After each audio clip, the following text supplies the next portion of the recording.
Okay, week 11. Week 11. Yeah, that's right. And let's see what we've got. Big, full box today. We've got delicious cucumbers. I hope you enjoyed the recipe for them hot last week. That was a nice spicy recipe from Raghavan. And I know Julia Child also has a famous recipe for hot buttered cucumbers. And she peels them and seeds them and cuts them into these half-moon shapes. And then they are salted, rinsed, and then sauteed in butter. Quite delicious. Very French. And, oh! Look who we have! Mark, can you zoom in and see our little friend? Look at him! Mr. Cabbage Looper! How are you? I understand that if you cook these guys, they taste like broccoli-flavored shrimp. I'm not going to do that. These guys go into the compost one way or another. So, the cabbage loopers, they're the white butterflies that hover over broccoli and other cabbage things in the cabbage family. They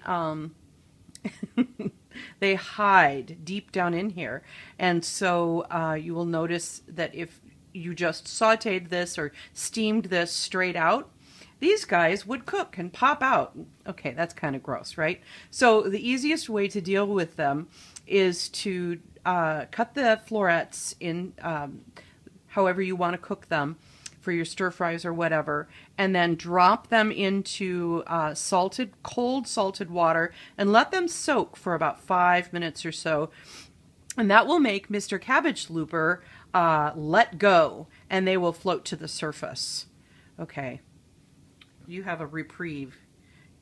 You used to be scared of those, Mark. Did I? I remember when you were little, you saw one on your arm and cried, "Snake, snake!" I don't know where he went. Well, we'll find him in a little bit. All right. Okay, so we've got more of these sweet, delicious onions. I really like these elongated ones. The flavor seems to be extra good. I've enjoyed these grilled. And one thing I like to do is grill up a bunch of vegetables all at once. And then, cat's going crazy, all at once, and then I can enjoy them throughout the week. And these have got to be some of the most gigantic, no, they are very close to the most gigantic jalapenos I've ever seen. These would make great poppers. Fill them with some cream cheese and put them on the grill. I like to do that. It's yummy.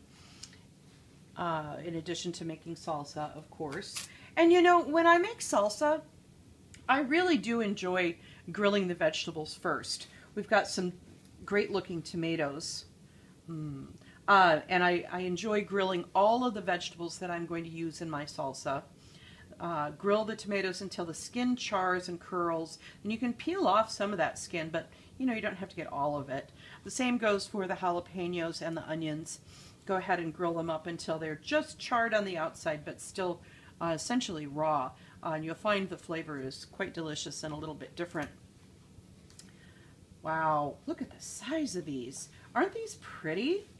All the different shades of pink and red and purple and green.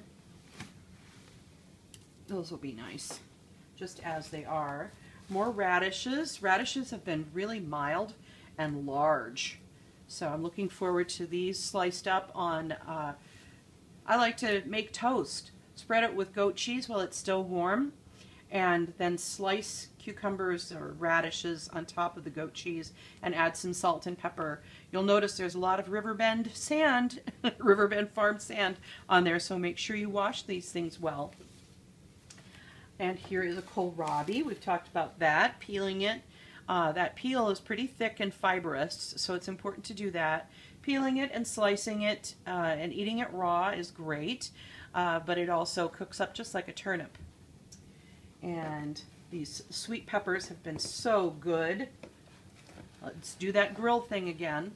You know, something that I also like is to stuff these. You can grill them and then they're slightly softened, and pull out the center core along with the seeds And then you can stuff them with fresh mozzarella if you'd like, and then grill them again quickly until that cheese gets all melty inside, and it makes a nice vegetarian entree. A little tomato sauce wouldn't be bad on that either. Oh, and here's some of these baby French turnips. Boy, these are fancy schmancy little guys, and they were really delicious roasted.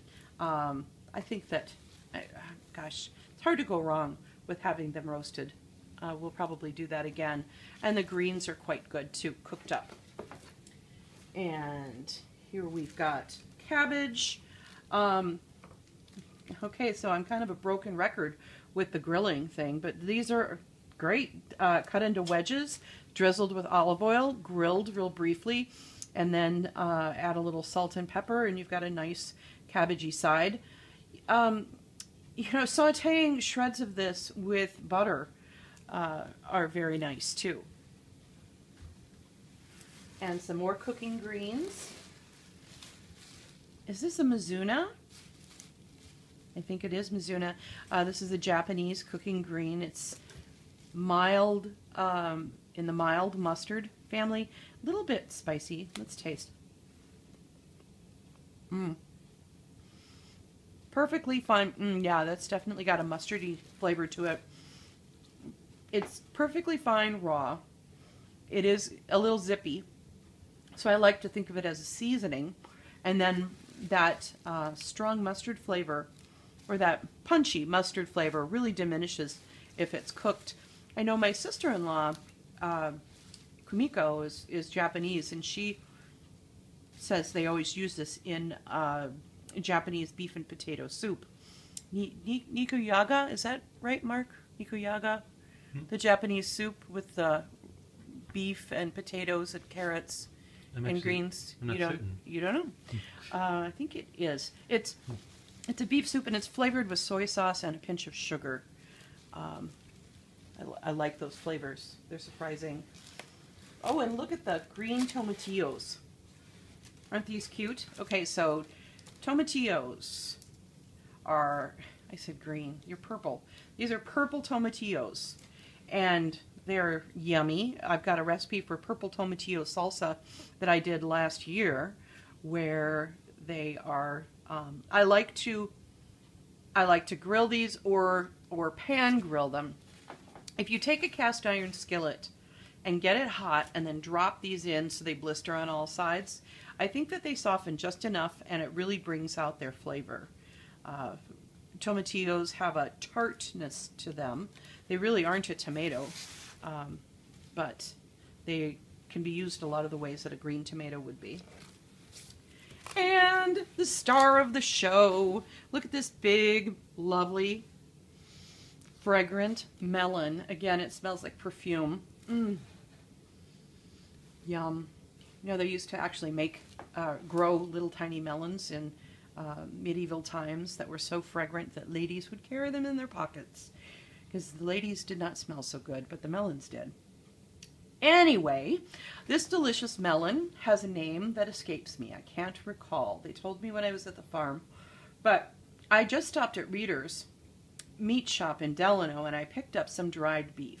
Dried beef reminds me very much of prosciutto, and I like to use it a lot of the same ways, as long as it's a good dried beef and not that yucky stuff that you buy in jars at the grocery store. But that salty, smoky, dried beef from Reader's, draped over a sweet, sweet melon, is just a delicious breakfast or an appetizer if you're having guests over. I think that would be a really great way to serve it. Maybe I'll do that up and take some pictures for you. And Mark, you and I can have that for dinner tonight. Sound good? Sounds awesome. Okay. Well, I think that's all for today. Bye-bye.